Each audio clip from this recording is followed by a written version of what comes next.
کہ ہم minority with in minority ہیں، ہم اقلیت میں اقلیت ہیں، ہم دوسرے کے حصے کی روٹی نہیں کھانا چاہتے، مگر آل انڈیا شیعہ مسئلہ بول نے یہ طے کیا ہے کہ ہم اپنے حصے کی روٹی بھی اب دوسرے کو کھانے نہیں دیں گے۔ اس جلسے کے ذریعے سے کیا پیغام پہنچانا چاہتے ہیں اور حکومت سے آپ کا کیا کیا مطالبہ ہے؟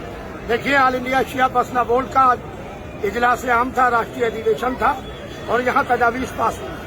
ہمارے سمودائے کو پوری طریقے سے نظر انداز کیا جاتا ہے، ہماری کمیونٹی کو پوری طریقے سے نظر انداز کیا جاتا ہے، چاہے مرکزی حکومت ہو چاہے صوبائی حکومت ہو، ہر حکومت نے ہمیں پوری طریقے سے نظر انداز کیا ہے۔ لہذا ہمارے پورے ملک سے حضرات علماء، پورے اسٹیٹ سے تمام ذمہ دار حضرات آئے ہیں اور انہوں نے ایسے یہاں کے اوپر یہ آواز اٹھائی ہے کہ اب ہم یہ قطعی برداشت نہیں کریں گے کہ ہم مائنارٹی ود ان مائنارٹی ہیں، ہم اقلیت میں اقلیت ہیں، ہم دوسرے کے حصے کی روٹی نہیں کھانا چاہتے، مگر آل انڈیا شیعہ مسئلہ بورڈ نے یہ طے کیا ہے کہ ہم اپنے حصے کی روٹی بھی اب دوسرے کو کھانے نہیں دیں گے۔ اس کے علاوہ یاسر بھائی اور کیا کیا مطالبات تھے جو ابھی کامن سول کوڈ لانے کی دیش میں تیاری چل رہی ہے، آپ کا اس سندرب میں کیا کہنا ہے؟ آل انڈیا شیعہ مسئلہ بورڈ کامن سول کوڈ کی بھرپور طریقے سے مخالفت کرتا ہے اور ابھی ہم نے ریزولوشن یہ پاس کیا ہے کہ لانا تو دور کی بات، سرکار کو سوچنا بھی نہیں چاہیے۔ کامن سول کوڈ سیدھے پرسنل لا میں ہستکشیپ ہے۔ ہمارا ملک اس لیے خوبصورت ہے کہ یہاں مختلف قسم کے گلاب لگے ہوئے ہیں۔ آج کامن سول کوڈ، ایک دیش ایک دھرم ایک قانون، واٹ از دس؟ آج جو ہمارا کانسٹیٹیوشن ہے، کانسٹیٹیوشن کے اوپر کوئی نہیں ہے، لہذا ہم اپنے کانسٹیٹیوشن کی، اپنے ملک کی ساتھ ہیں۔ کامن سول کوڈ کی بھرپور طریقے سے یہ جلسہ مخالفت کرتا ہے۔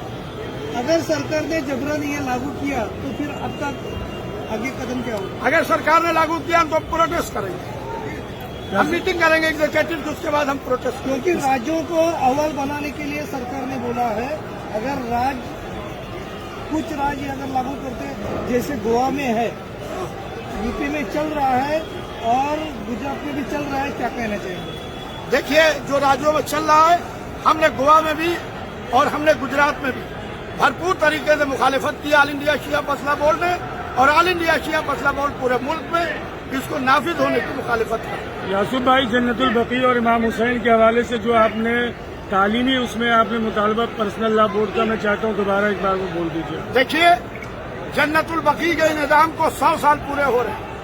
پرافٹ آف اسلام کی بیٹی جناب فاطمہ زہرا سلام اللہ علیہا کے مزار کے اوپر سایہ نہیں ہے، لہذا ہم حکومت ہندوستان سے یہ مطالبہ کرتے ہیں کہ حکومت ہندوستان سعودی عرب کے اوپر دباؤ بنائے اور سعودی عرب کے اوپر دباؤ بنا کے سعودی عرب سے یہ کہے کہ رسول اللہ کی اکلوتی بیٹی اور ائمہ بقی کے مزارات کی تعمیر کروائے۔ شیعہ جو بورڈ ہے اس نے کتنا جو ہے وقت کی زمین ہے اس کا بھی کچھ سروے کیا ہے جس کی بنیاد پر گورنمنٹ آف انڈیا سے مطالبہ کر سکے؟ دیکھیے، ہر جگہ کے اوپر شیعہ وقف ہے، ہمارے بزرگوں نے، ہمارے لوگوں نے اوقاف رجسٹر کی، آج سرکار سروے کرا اور ہم بتاتے ہیں کہ ہماری پراپرٹی کہاں کہاں پر ہے۔ آج یو پی اور بہار میں تو ہم ہیں الگ الگ، مگر آج ہمیں بڑی پرابلم آ رہی ہے، بڑی دقت آ رہی ہے۔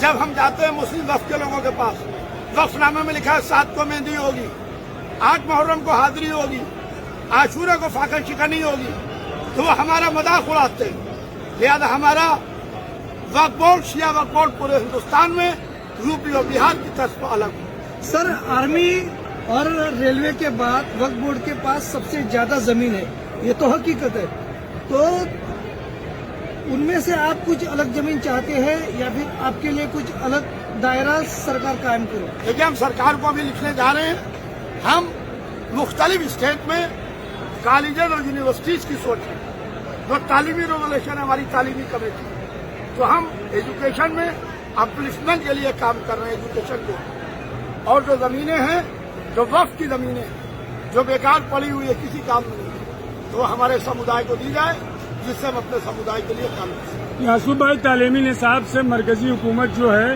وہ مسلموں جو مجاہدین ہیں ان کے نام نکال لیے، ایسے موقع پر شیعہ پرسنل لا بورڈ تعلیمی نصاب میں